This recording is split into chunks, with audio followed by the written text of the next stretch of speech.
7 जुलाई को खबर आती है कि रूस के परिवहन मंत्री आत्महत्या कर लिए हैं। अपनी ही कार में अपने ही रिवॉल्वर से अपने आप को गोली मार दिए हैं। और ये सब तब हुआ जब उसके कुछ ही घंटे पहले रूस के राष्ट्रपति पुतिन जी जो हैं इनको बर्खास्त कर देते हैं और इनकी जगह पर जो डिप्टी परिवहन मंत्री हैं, उप परिवहन मंत्री, उनको नियुक्त कर दिया जाता है। और उसके कुछ ही घंटों के बाद ये क्या कर लेते हैं, आत्महत्या कर लेते हैं। अभी के समय में पूरे वर्ल्ड की मीडिया जो है इस खबर को कवर कर रही है, मतलब ये चर्चा का विषय बना हुआ है। चाहे द प्रिंट हो गया, द हिंदू हो गया, एनडीटीवी वर्ल्ड हो गया, इंडिया टुडे हो गया या CNN हो गया, कोई भी। अब बात को समझते हैं आखिर हुआ क्या है। ये जो परिवहन मंत्री हैं इनका नाम जो है ना रोमन स्टारवोएट है, ठीक है। और ये जो है पिछले 2024 मई से पहले पिछले 6 साल तक कर्स्क क्षेत्र, ये जो कर्स्क क्षेत्र देखिए, पहले मैं आपको समझाता हूँ। ये वाला ऑरेंज कलर यूक्रेन है और ये वाला रसिया है। यहाँ पर इसके बॉर्डर से 3 क्षेत्र सटे हुए हैं, तो आप इस पर थोड़ा ध्यान रखिएगा।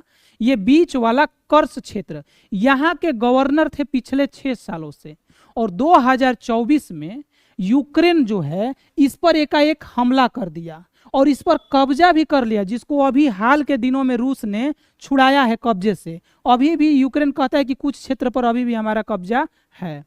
और उसके बाद इन्होंने एकाएक इस्तीफा दे दिया था वहां के कर्स्क क्षेत्र के जो है गवर्नर पद से, और उनके बाद इनको परिवहन मंत्री बना दिया गया था।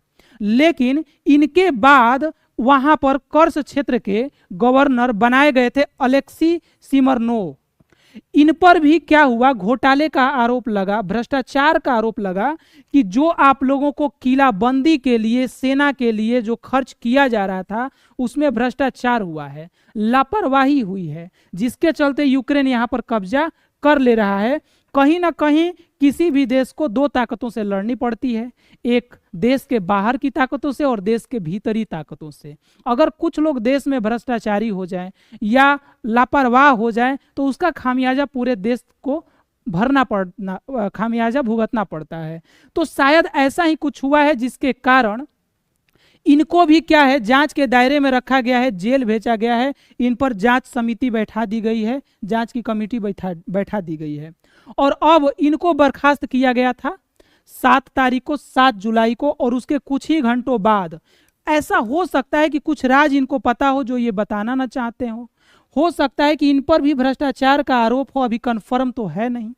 और रूस का जो रक्षा मंत्रालय है यानी क्रेमलिन, उसका कहना है कि अब हम इसके बारे में अभी कुछ कह नहीं सकते हैं, लेकिन बर्खास्तगी हुई थी और इनके जगह पर उप परिवहन मंत्री एंड्रयू निकिटन को क्या किया गया था, अपॉइंट किया गया था, मतलब उन्हें अब परिवहन मंत्री का पद दे दिया गया था।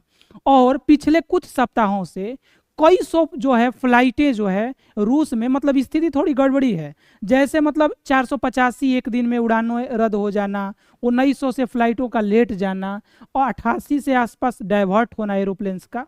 तो ये सब लेकर के ये शक के दायरे में थे, ऐसा रूस की जो लोकल न्यूज़ है उनका कहना है। अब क्या है मामला, जब आगे पूरा बढ़ेगा तो और अच्छे से बात पता चलेगी। लेकिन फिलहाल के लिए ये है कि पहली बार ऐसा हुआ है कि कोई ऐसा बड़ा और प्रभावकारी देश का परिवहन मंत्री यानी कि ट्रांसपोर्ट मिनिस्टर बर्खास्तगी के चलते आत्महत्या कर लिया। ये मैं नहीं कह रहा हूँ, वहाँ की जो एजेंसी है, जांच एजेंसी है, उन्होंने कहा कि अभी तक हम लोग इस मुकाम पर पहुँचे हैं कि हम लोग को लग रहा है कि इन्होंने आत्महत्या किया है अपने पिस्टल से। तो क्या ऐसा कुछ राज होगा कि इस क्षेत्र में जो यूक्रेन बार बार परेशान कर रहा है रूस को? कुछ ही दिन पहले आप देखे होंगे कि यूक्रेन जो है रूस में घुस करके बहुत सारे ब्लास्ट किया था, रूस के बहुत सारे एयरबेसों को तबाह कर दिया था। तो कहीं ना कहीं रूस को यूक्रेन से तो लड़ना ही है, साथ ही साथ अपने देश के कुछ भ्रष्टाचारी लोगों से भी लड़ना पड़ रहा है। अब ये भी अभी डाउट है कि ये भ्रष्टाचार किए हैं कि नहीं किए हैं, लेकिन इन पर आरोप लगाए गए थे। इन्होंने खुद कर्स्क क्षेत्र के से अपना इस्तीफा दिया था। मई 2024 में इन्हें परिवहन मंत्री बनाया गया था और अब पुतिन ने इनको बर्खास्त कर दिया था। यानी जाहिर सी बात है अब इन पर जांच बैठने वाली होगी और कुछ बातें ऐसी होगी जो इनको पता होगी। तो आपको ये खबर कैसी लगी जरूर बताइएगा। धन्यवाद।